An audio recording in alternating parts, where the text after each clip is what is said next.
Port of entry దగ్గర ఎలా మాట్లాడకూడదో ఇప్పుడు తెలుసుకుందాం. మీ అందరికి తెలిసిన ఇప్పుడు యుఎస్ఏలో సిచ్యువేషన్స్ చాలా డిఫరెంట్ గా ఉన్నాయి. యుఎస్ఏ కావచ్చు, ఏ కంట్రీకైనా కూడా పోర్ట్ ఆఫ్ ఎంట్రీ అనేది వాళ్ళకి ఒక హ్యూమన్ బీయింగ్, ఒక ఏలియన్ వాళ్ళని మన టెరిటరీలోకి ఎంటర్ చేస్తున్నట్టు. సో వాళ్ళ డ్యూటీయే మిమ్మల్ని సస్పెక్ట్ చేయడం. సో ఇక్కడ మీరు ఎలాంటి పదాలు నెగ్లెక్ట్ చేయాలి అంటే కనుక I don't know where I'm staying అంటే ఇప్పుడు మీరు ఎక్కడ ఉంటున్నారు అంటే నాకు తెలియదు అని చెప్పేసి చాలా వేగ్ గా ఉంటుంది. అంటే వీడు ఎక్కడ ఉంటున్నారో వీళ్ళకి తెలియదు అంటే నెక్స్ట్ ఎన్ని రోజులు ఉండబోతాడు కూడా తెలియదు అన్నట్టు.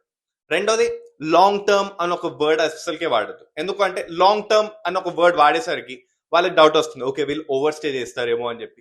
ఇంకోటి మాట్లాడుతూ మనం క్యాజువల్ గా ఫ్లోలో బట్ అన్న ఒక వర్డ్ వాడేస్తే కనుక ఇంగ్లీష్ మాట్లాడుతూ, ఎందుకంటే ఇప్పుడు ఇంగ్లీష్ అనేది చాలా మందికి ఫస్ట్ లాంగ్వేజ్ కాకుండా సెకండ్ ఆర్ థర్డ్ లాంగ్వేజ్ ఉంటుంది. కానీ ఫస్ట్ లాంగ్వేజ్ ఉన్న వాళ్ళకి చాలా ఆచి తూచి మాట్లాడాలి, ఎందుకంటే వాళ్ళకి వర్డ్స్ తో పాటుగా ఇంటెన్షన్స్ కూడా వేరేలా ఉంటాయేమో అనిపిస్తూ ఉంటుంది.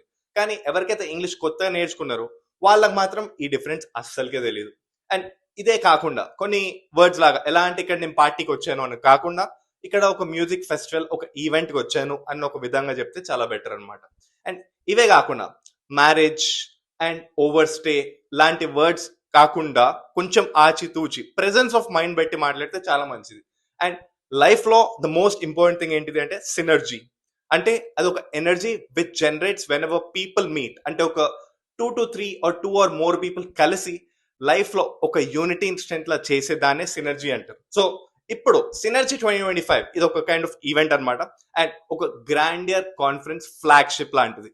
సినర్జీ అంటే ఏంటిది అంటే ఐటీ సర్వ్ అని ఒక కంపెనీ వేర్ ఎంతో మంది ఇంటలెక్చువల్స్, కాగ్నిసెంట్ పీపుల్ లైఫ్ లో గ్రో అవుదాము అన్నప్పుడు ప్రతిసారి కలిసి ఏదో ఒక అచీవ్ చేయడానికి చేసే మ్యాటరే సినర్జీ అంటూ ఉంటారు. సో అలాంటి సినర్జీ 2025 కి మనము ఈ ఇయర్ ఎలాంటి ఎక్స్పెక్టేషన్స్ రాబోతున్నాయో we should wait and watch.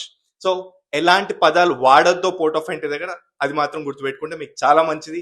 And last but not least మీరు ఒకటి మాత్రం గుర్తుపెట్టుకోవాలి, which is stadium TV 9 USA for more updates. This no one, thank you.